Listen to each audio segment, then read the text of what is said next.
Intentional homicide is the ultimate crime and has ripple effects that go far beyond the original loss of human life. Homicide has secondary casualties, which are not only the victim's friends and family, but also the whole community the murdered was a part of.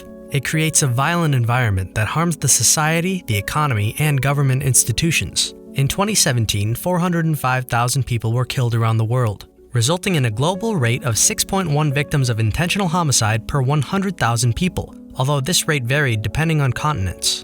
And the numbers continue to rise as the population of the Earth continues to grow as well. Obviously, murder is punishable by law and the killer is subject to the respective country's legal jurisdiction.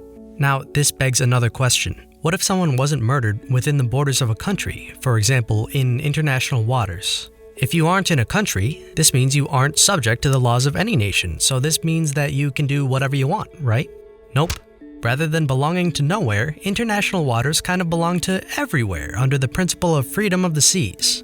So to speed things up a little, because after all this video is not about international waters, if you commit a crime on a ship that is registered by the United Kingdom in international waters, you are under the jurisdiction of that territory. So you will get punished just like any other Brit that did a crime in London.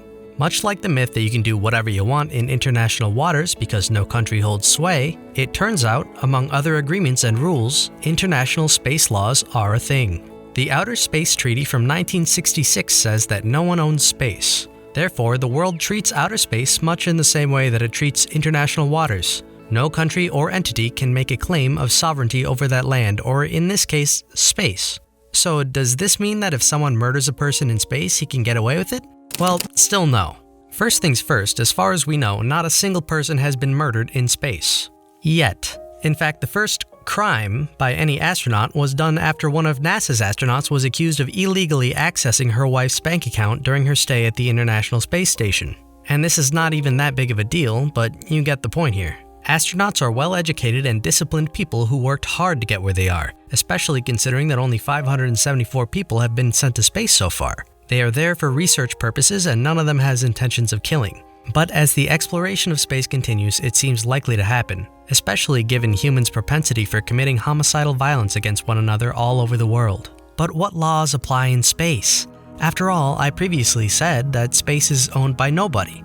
For instance, if someone were to commit a crime on, let's say, a spacecraft owned by SpaceX, he would be under the laws of the United States, because SpaceX is a registered company in the US. Therefore, personnel on board are subject to the laws of the United States. So this is not very complicated, but things start getting trickier and trickier as we go. If the murder were to take place on the International Space Station, which is, international, things wouldn't be as simple.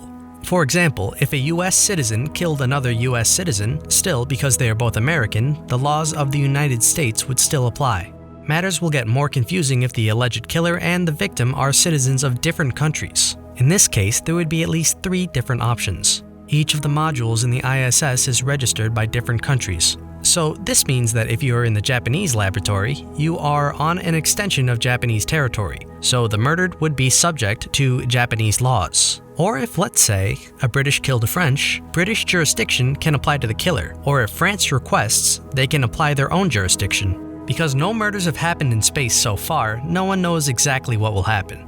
But the chances are that the first ultimate crime will not be done by an astronaut, but rather by a civilian. As more and more objects made by humans get sent to space, another question is to be answered. What country will firstly launch an orbital hotel into space? We will not dive deep into what it will look like, because that's not why you clicked on this video. Just imagine this luxurious hotel as any other place where millionaires and billionaires would go to spend their weekends. The problem is that anyone who could afford would travel to this hotel. If you have a few hundred civilians into space, some sort of crime will eventually happen there. But what if a murder is committed? Well, the killer could be subject to Nation A, which is home to the company that operates the hotel, or it could be Nation B, where the installation's components were manufactured, or Nation C, where the launch pad for the rocket that transported the parts into space was located. Any of these states or the home country could have jurisdiction over the person who did the bad deed. So far, all of these examples we covered are still in places where national sovereignty extends into outer space. But what would happen if a homicide was done on a celestial body?